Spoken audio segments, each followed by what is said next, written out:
quando o assunto é saúde mental, é muito comum a gente pegar e voltar no período da pandemia.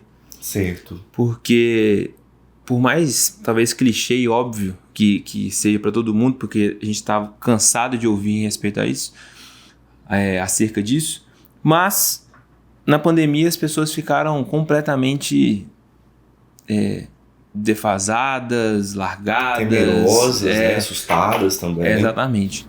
E por muitas frentes diferentes. Uhum. Como que foi a adaptação para o profissional de psicanálise lidar com isso? Porque era um problema vigente, imediato, daquele momento. Certo. E que às vezes pedia uma velocidade, vamos dizer. Como que vocês se adaptaram a esse cenário? Essa pergunta é incrível, né? Que bom que você trouxe esse assunto. A pandemia não foi boa em aspecto nenhum, mas acho que ela fez com que os setores e os sujeitos se reinventassem. Eles foram obrigados a isso, impulsionados a isso, né? E a pandemia, de fato, escancarou várias questões que fizeram com que nós nos sentíssemos mais vulneráveis. Acho que uma das angústias, talvez contemporâneas, mais intensas, é o medo da morte, né? A finitude. Então nós ficamos coletivamente conectados ao medo mesmo de deixar de existir, né? Então isso nos desorganizou muito, isso trouxe muita tensão, isso trouxe incerteza, né? Foi um processo de fato muito sensível, né, para a humanidade de uma forma geral. Quando eu disse que a pandemia não foi boa em aspecto nenhum, mas que ela nos ensinou algumas coisas, e aí eu vou dizer da psicanálise, mas já num recorte maior que da própria psicologia, né? Quando você diz de como que, ou se houve uma adaptação, já que escutar os sujeitos era muito importante naquele momento, né? A pandemia atingiu todo mundo, mas cada um sentiu os impactos de uma forma distinta, né? De acordo com a minha realidade de vida, eu sofri por conta da pandemia, você também, realidades diferentes.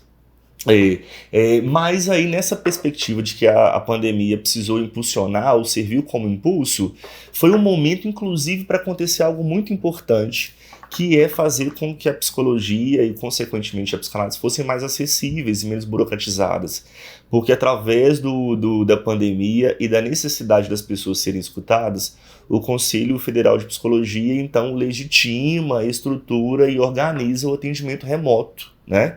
Então isso nunca mais mudará, isso se instaura com um processo pandêmico e vai existir sempre, né? Que é o uso da tecnologia para que os sujeitos se tratem, né? Então hoje a psicologia se desburocratiza também por isso. Eu sou psicólogo clínico, né? Eu tenho muitos pacientes que são de fora do país, que são de outros estados, de outras cidades, né? Então acho que o que a pandemia trouxe de inventivo para a psicologia nós precisamos alcançar os sujeitos. E a partir daí, a psicologia se organizou de forma remota mesmo, ou por links, né, por salas de conversa, ou por grupos remotos, ou pelo próprio WhatsApp, de forma desburocratizada. O sujeito precisa de uma internet basicamente estável, de condição de sigilo no lugar que ele está. Então, o impulso que a pandemia trouxe para a psicologia é que ela pode atingir os sujeitos, né? Os sujeitos podem alcançar a psicologia também de forma remota. E como é que foi essa adaptação do presencial para o remoto para vocês? Vocês sentiram que houve uma diferença? O resultado ele demora mais a vir? Enfim, o que você notou de diferença? Também é uma pergunta muito legal. Primeiro, eu acho que a tratativa de como que foi isso vai ser muito subjetivo. Porque eu, por exemplo, sou péssimo para tecnologia. Uhum. Então, isso me deu uma angustiada, eu tive que fazer um movimento que eu não tinha feito antes. Eu gosto do contato físico, gosto de imprimir as coisas e ler e marcar. Então, cada profissional teve um desafio de acordo com a aptidão que ele tinha ou não com o setting, com o cyberespaço, né? Essa é a primeira coisa. Mas foi adaptável, porque se eu tenho dificuldade com a tecnologia, vou imaginar que algumas pessoas que eu vou escutar também tenham essa dificuldade ou ainda maior. Então, de fato, como eu te disse, foi bem desburocratizado, né? Agora, a segunda pergunta é muito interessante, né? a eficácia de um método em detrimento do outro, remoto e presencial, né? Quando o Conselho Federal de Psicologia normatiza um atendimento remoto, ele está dizendo de forma extremamente clara que ele está fazendo isso porque, tecnicamente, não haverá prejuízos de um em detrimento do outro, né? Então, os mesmos resultados esperados no setting clínico presencial são aqueles que podem ser entregues pelo meio, pelo remoto.